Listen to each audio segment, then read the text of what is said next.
Blaf 59, bonjour Africains, Africaines, comment allez-vous? J'espère que vous allez bien. Nous devons mettre en place la libération de l'Afrique. C'est quelque chose d'extrêmement important. L'Afrique doit se libérer.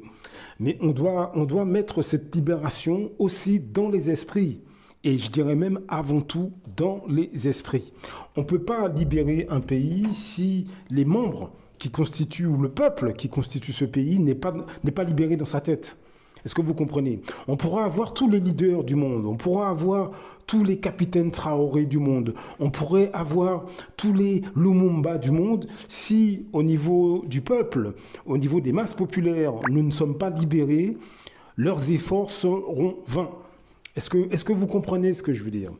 Je vous dis ça parce que depuis des années, comme je le dis dans tous ces audios, nous avons une catégorie de nos compatriotes, une catégorie de nos semblables qui sont contre nous, qui œuvrent contre nous.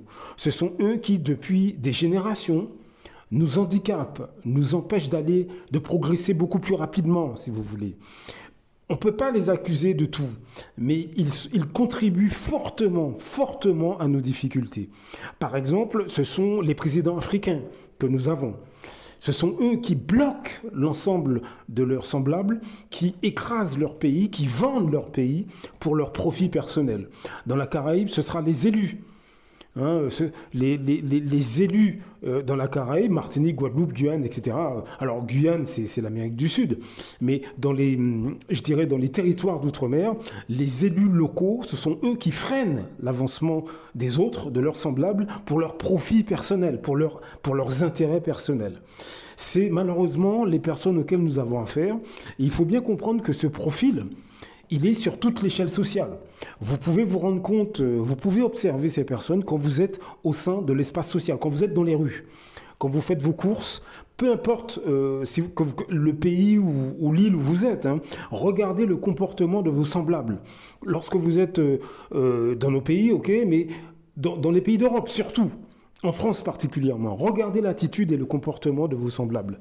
Regardez, vous allez voir qu'il y a une partie d'entre eux qui sont méprisants vis-à-vis des afrodescendants.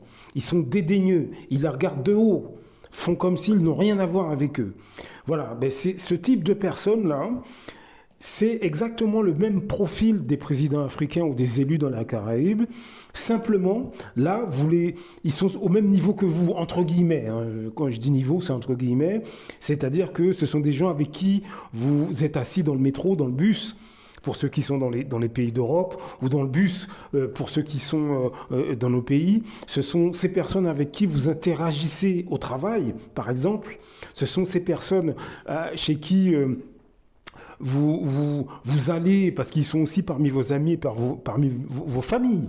Vous ne vous en apercevez pas, mais dites-vous bien que beaucoup de membres de votre famille ou de vos amis, une fois qu'ils sont dans la rue et qu'ils sont confrontés, ils sont en face d'autres afrodescendants qu'ils ne connaissent pas, ils ont exactement la même attitude de mépris, de dédain, de distance, de méfiance. Exactement la même chose, Je veux dire, ne vous faites aucune illusion. Il faut bien que nous comprenions, comme je l'ai dit dans le dernier audio, il faut bien que nous comprenions que ce type d'afrodescendant est très apprécié en France.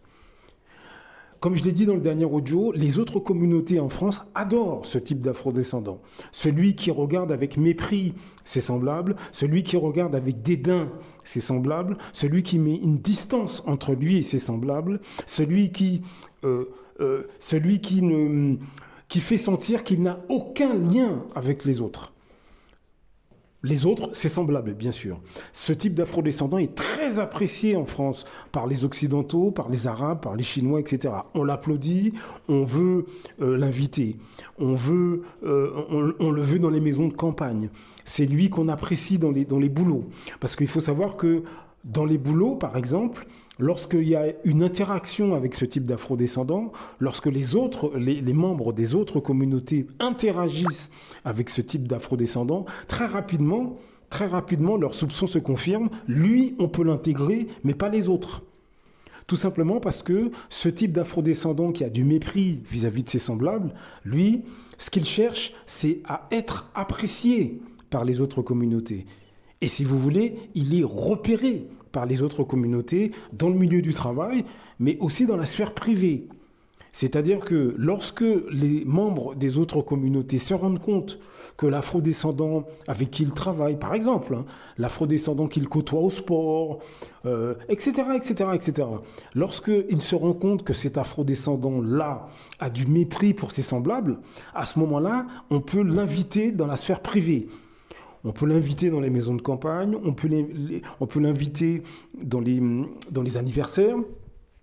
On peut l'inviter, il peut même devenir un conjoint, un mari, une femme. À ce moment-là, on peut l'intégrer, dans le milieu avec eux, vous voyez, parce que c'est un afrodescendant qui n'a pas de mal, comme je l'ai dit dans le dernier audio, il n'a pas de mal à renier ses semblables, il n'a pas de mal à manipuler ses semblables, il n'a pas de mal à rabaisser ses semblables à l'intérieur des autres communautés. C'est-à-dire que c'est un afrodescendant qui, à table, va complètement renier complètement l'ensemble des afrodescendants, mais avec la belle famille étrangère. Voilà, c'est ce type d'afrodescendants que la quasi-majorité des communautés en France aiment. Alors je ne dis pas que tout le monde aime ce type d'afrodescendants, mais la quasi-majorité, c'est ce type d'afrodescendant qui est très aimé. Mais à un niveau politique, c'est pareil. Je veux dire que les partis politiques en France, regardez leur comportement au niveau des pays africains. Lorsque des pays africains mettent en place des présidents et c'est le peuple qui a décidé d'assumer ses propres choix, la France notamment, mais l'Occident d'une manière générale, critique ce président-là. Regardez ce qui se passe actuellement. Capitaine Traoré est très critiqué par l'Occident. Là, le Sénégal, par exemple, ils ont tourné la page, ils ont mis des gens qui tiennent la route à la tête du pays. L'Occident critique, la France critique. Vous voyez? Mais elle ne critiquait pas les dictateurs avant, ceux qui ont volé leur pays, etc. Par contre, là, elle ne les critique pas. Elle critique pas. Est-ce que vous voyez comment ça se passe? Il faut bien que vous compreniez qu'au sein des masses populaires en France, c'est exactement la même chose. On aime l'Africain ou l'Antillais ou les Réunionnais ou le Guyanais, etc., etc., etc., qui, par exemple, va se moquer de ses semblables, va rabaisser ses semblables. On aime ce type d'afrodescendant. On aime la femme noire qui va rogner, cracher sur l'homme noir. Ça, là, on aime ça. On l'invite, on veut se marier avec, on veut faire des enfants métissés. Comme je l'ai dit dans le dernier audio, on aime l'homme qu'il soit africain, afro-antillais, etc., qui va rabaisser les femmes noires, cracher sur elles, etc. Ça, on apprécie. Ça, l'ensemble des communautés apprécient ce type d'afrodescendants. Là, comme je l'ai dit, on veut se marier avec, on veut faire des enfants, etc., etc. Il n'y a pas de problème. Donc, le souci que nous avons en France, c'est que les afrodescendants que je suis en train de vous décrire sont parmi nos familles, sont parmi nos amis, parmi nos collègues, parmi nos voisins. On ne se rend pas compte de leur profil parce que devant vous, ils écoutent du jazz, du reggae. Devant vous, ils vous parlent de Malcolm X, par exemple. Devant vous, ils parlent vos langues, ils cuisinent les plats de votre pays, ils s'habillent comme vous. Donc vous n'avez pas l'impression que ces gens sont comme ça. Mais ils sont comme ça. Ces gens-là, quand ils sont au sein de votre famille, parmi vos amis, la technique qu'ils utilisent pour vous casser, ce sont les micro-agressions. Vous ne vous rendez pas compte. Ce sont des petites agressions, des petites paroles, des regards, des attitudes, des vacheries, des paroles méchantes, des mots rabaissants. Mais c'est fait de manière très subtile, de façon à ce que vous ne vous aperceviez pas de la manipulation. Est-ce que vous comprenez ce que je veux dire? La personne veut, le membre de votre famille qui est anti-race noire, qui est clairement négrophobe, mais il va pas faire en sorte que vous remarquiez cette attitude-là, son profil. Donc c'est votre frère, c'est votre sœur, c'est votre père, c'est votre mère, c'est votre oncle, c'est votre tante. Vous ne savez pas que ces gens sont comme ça. Mais ils vont se débrouiller pour casser l'ensemble de la communauté en commençant par la cellule familiale. Ils vont vous descendre, mais avec des petites paroles méchantes. Ils vont couvrir, par exemple, des vols. Vous savez qu'en Afrique, il y a énormément de vols, dans les Antilles aussi. On vole beaucoup, les Africains, on se vole beaucoup entre nous. Les Antillais, on se vole beaucoup, on s'arnaque beaucoup. Eh bien, le membre de la famille qui est négrophobe, anti-race noire, etc., lui, il va vous faire croire que, il faut accepter ce genre de choses. Est-ce que vous comprenez ce que je veux dire? Il va vous dire, ouais, mais non, mais si c'est un oncle qui vous vole de l'argent, eh ben, il va vous dire, ouais, mais bon, c'est la famille, etc. Ça, ne vous faites pas d'illusions. C'est pas pour la famille hein, qu'on vous dit ça du tout. Non, c'est parce que si lui-même se met à vous voler demain, ben vous n'allez rien lui dire. C'est une manière de profiter de sa communauté, de profiter de ses semblables, avec mépris, mais en mettant en avant une pseudo-morale ou un semblant de valeur familiale. Vous voyez? Donc c'est ce qui nous bloque depuis plusieurs générations. Lorsque par exemple vous rentrez dans votre pays d'origine, et vous pouvez très facilement le voir sur l'Internet. Hein. Les gens de la diaspora qui rentrent dans leur pays d'origine, Afrique, Caraïbes ou autres, hein, ils ont beaucoup de mal parce que souvent ils ne sont pas acceptés par nos frères et sœurs restés au pays. Mais en fait, c'est une forme de négrophobie, de dédain. Parce que lorsque ce sont des Occidentaux, par exemple, qui viennent dans nos pays, en un claquement de doigts, ils sont installés. Hein. Très vite, on les aide.